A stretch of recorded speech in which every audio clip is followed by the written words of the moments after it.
नागिन की बच्ची। ये कहानी एक छोटे से गांव नीलवाड़ा की है। वहां के लोग बहुत ही मिलनसार थे। छोटा सा गांव था। गांव क्या, एक परिवार ही था। सभी घरों के बच्चे साथ में खेलते। शाम को औरतें मिलती, बातें करती।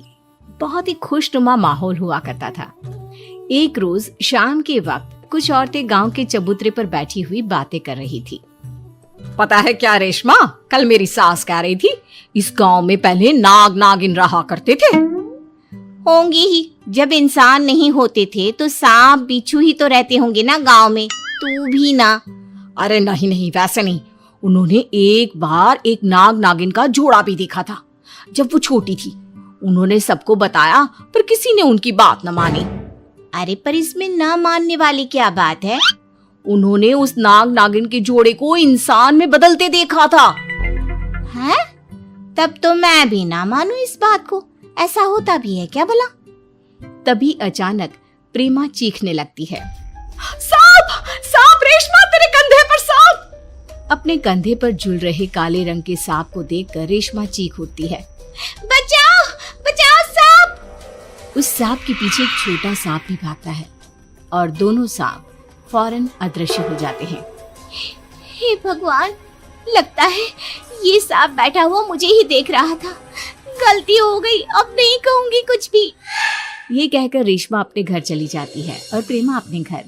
अगली सुबह सबकी नजर एक औरत पर पड़ती है जो अपना सामान हाथ में उठाए अपनी बेटी के साथ गांव में आती है। ये औरत कौन है? पहले तो इसे कभी नहीं देखा। चलना पूछते हैं। नमस्ते बहन जी, किसके घर जाना है आपको? मुझे कहाँ जाना होगा, सब तो मेरा ही है। मैं तो बस घर लौटी हूँ।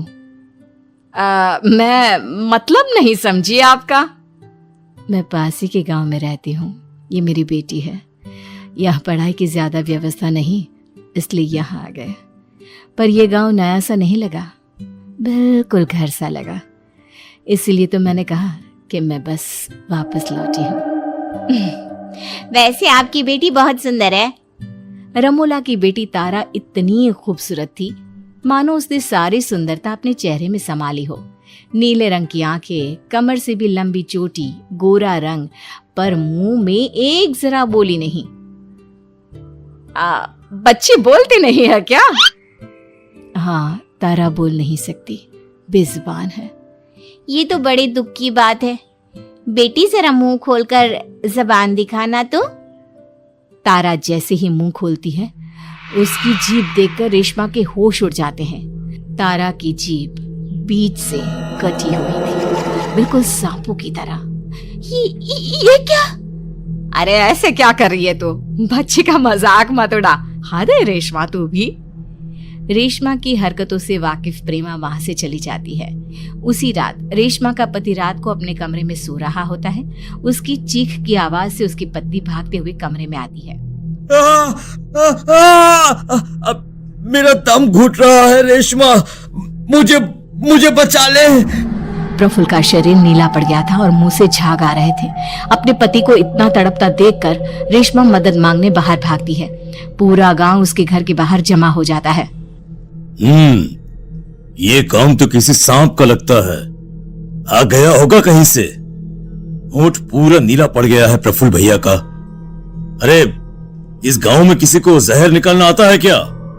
तारा कुछ मदद कर सकती है, आप लोग इजाजत दे दो, पर कमरे में और कोई नहीं होना चाहिए।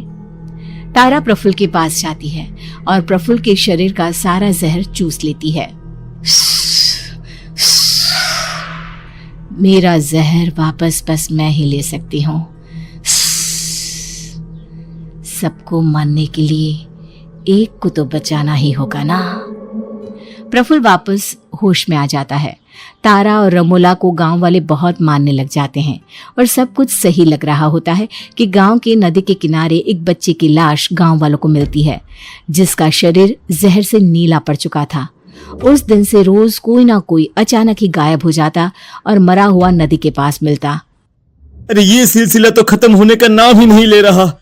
आखिर ऐसा कब तक चलेगा? मुझे याद है जिस दिन मेरी सास ने मुझे नागों के बारे में बताया था, उसी दिन से ये सब शुरू हुआ है। मुझे तो तारा पर ही शक है। जीभ देखिए उसकी, हो सकता है वही लोगों के शरीर में जहर छोड़ती होगी। गांव वाले अब रमोला की निगरानी करने लगते हैं और वो देखते हैं कि प्रेमा की सास तारा से मिलने जाती है और उसका आधा शरीर नाग का बन जाता है।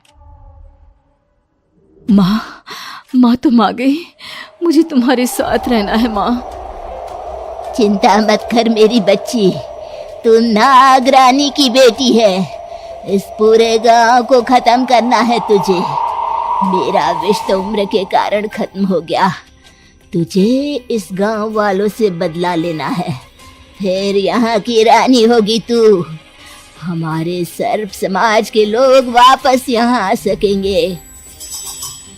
तेरी सास तो नागिन निकली प्रेमा, ये सब क्या राज है? अरे पता नहीं, पर माँ जी नागिन नहीं हो सकती। उसका राज तो माँ जी के कमरे में ही छिपा होगा। चारों मिलकर प्रेमा के घर लीला के कमरे में जाते हैं, जहाँ अलमारी से किसी की आवाज आ रही थी। प्रेमा अलमारी का दरवाजा खोलती है तो अंदर लीला होती है। माँ जी, आप यहाँ? तो हमारे साथ कौन रह रहा है? नागरानी, याद है तुझे? कुछ महीने पहले मैं खो गई थी।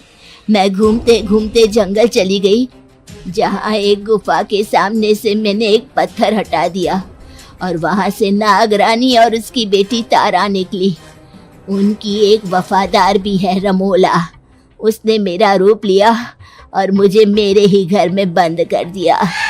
इन सब से निकलने का क्या उपाय है चाची? उसी जंगल में हमें वापस जाना होगा और पत्थर से फिर से जैसे ही गुफा बंद होगी, मरे हुए सभी लोग वापस आ जाएंगे और तारा, उसकी माँ और रमोला गायब हो जाएंगी।